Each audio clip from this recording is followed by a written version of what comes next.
ప్రకృతి పాఠశాల ద్వారా మీ ప్రకృతి డాక్టర్ ఈశ్వరెడ్డి. ప్రకృతి సందేశం.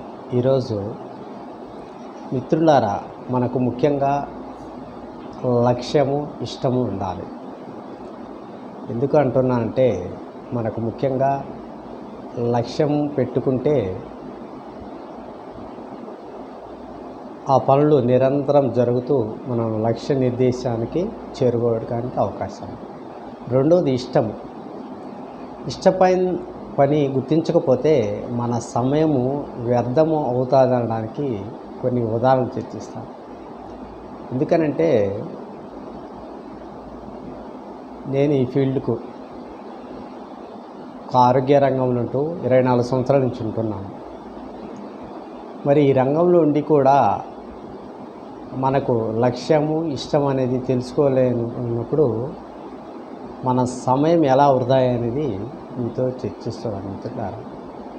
నేను 2000 సంవత్సరం నుంచి విజయవాడలో మెడికల్ షాప్ నిర్వహిస్తున్నాను. మరి ఈ రంగంలో ఉన్నప్పుడు మనకు లక్ష్యం లేదు కాబట్టి ఏరే వాళ్ళను వాళ్ళ లక్ష్యాలకు మనల్ని వాడుకుంటారు అనడానికి ఉదాహరణలే అర్థం కావడానికి తెలియజేస్తున్నాను. మరి ఆ టైంలో 2004లో మనకు విజయవాడ కేంద్రంగా హెర్బా లైఫ్ అనే పెద్ద కంపెనీ వచ్చింది.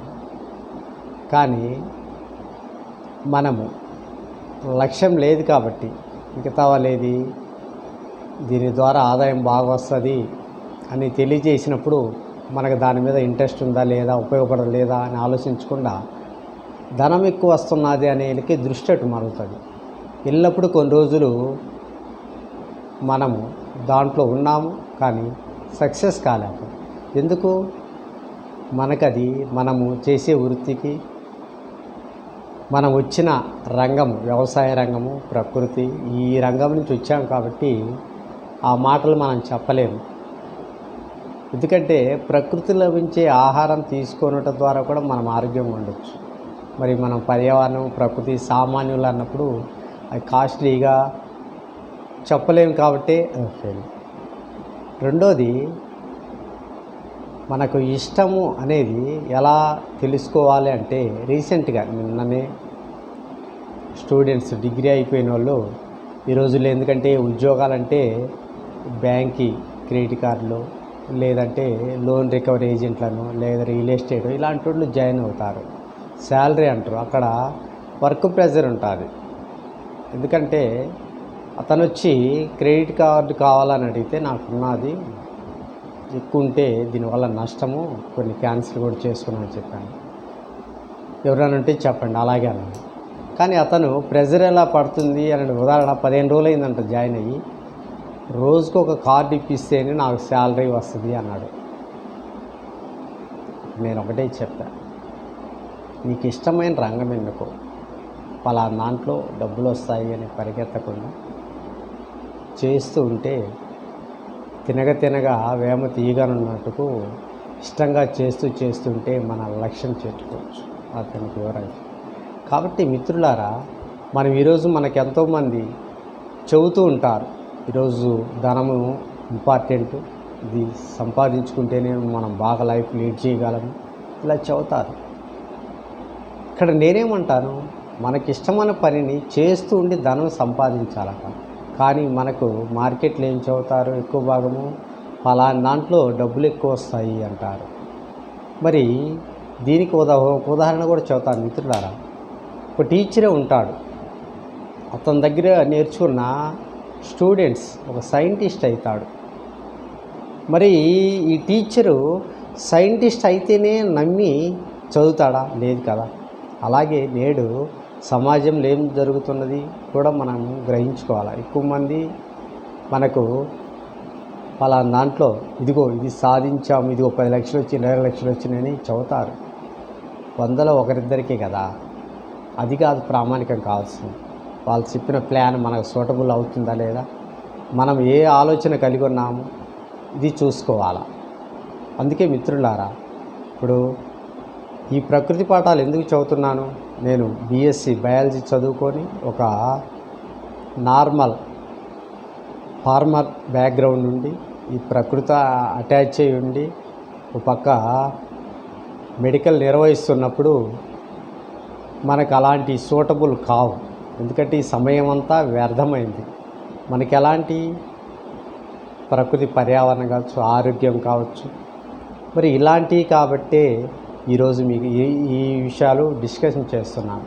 కాబట్టి మిత్రులారా, చదువుకుండే విద్యావంతులు కానీ ఎవరైనా కానీ ఈరోజు మనం లక్ష్యం అనేది పెట్టుకుంటే వెళ్ళొచ్చు. పక్కవాడు ఇంజనీరింగ్ చదివాము, లేదా పక్కవాడు రియల్ ఎస్టేట్ చేయాలని అనుకుంటే మనం సాధించలేము. కాబట్టి ఒకరెవరో 10 లక్షలు సంపాదించారని మనం కూడా అదే రంగంలో మనం సంపాదించలేము. మనకి ఇష్టమైన రంగం ఎన్నుకుంటే మనము విజయం సాధిస్తాం. ధనమే కాదు విజయం అంటే, మనకు తృప్తి ఉండాలా, 10 మందికి మేలు జరగాల, ప్రకృతికి మేలు జరగాల.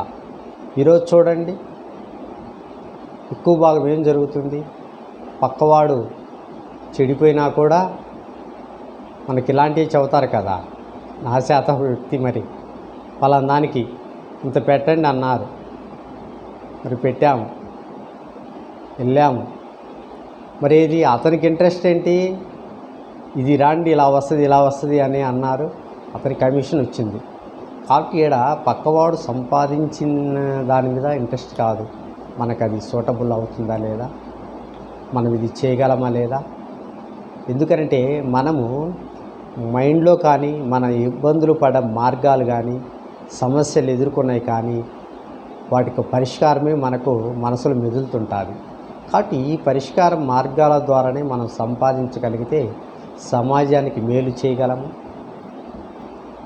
మరియు మన కుటుంబానికి మేలు జరుగుతుంది, దేశం పురోభివృద్ధి కూడా పాటుపడుతుంది మిత్రులారా.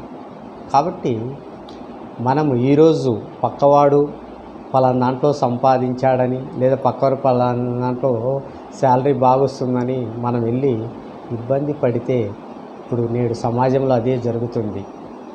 కాబట్టి మనకు ఈరోజు కొన్ని విషయాలు లా ఆఫ్ అట్రాక్షన్ ద్వారా పనిచేస్తుంది. కానీ ఎలా, పక్కవారు ఈ లా ఆఫ్ అట్రాక్షన్ ద్వారా ఇది సాధించారంటే కొన్ని విషయాల్లో ఒక ఉదాహరణ చూద్దాం. అప్పలనాయుడు అని ఎంపీ గారు, వారు లా ఆఫ్ అట్రాక్షన్ ఎంపీ గెలిపించినారు. అదే ఆయన ఆపోజిట్ కూడా ఇదే చేస్తే ఇద్దరికి ఎలా వస్తుంది విజయం, రాదు కదా. కాబట్టి ఇక్కడ కొన్ని విషయాలు లా ఆఫ్ అట్రాక్షన్ పనిచేయదు మిత్రులారా. ఒక ప్రకృతి విషయంలోనూ, లేదా మనకు కావాల్సినవి ఎదుటివారితో పోటీ పడేది కాకుండా మనకు పోటీపడి మనకు కావాల్సిన వాటి మీద మనకు లా ఆఫ్ అట్రాక్షన్ పనిచేయడం కానీ, మన లక్ష్యం కావచ్చు, సంపదలు కానీ ఇలాంటివి వస్తాయి మిత్రులారా.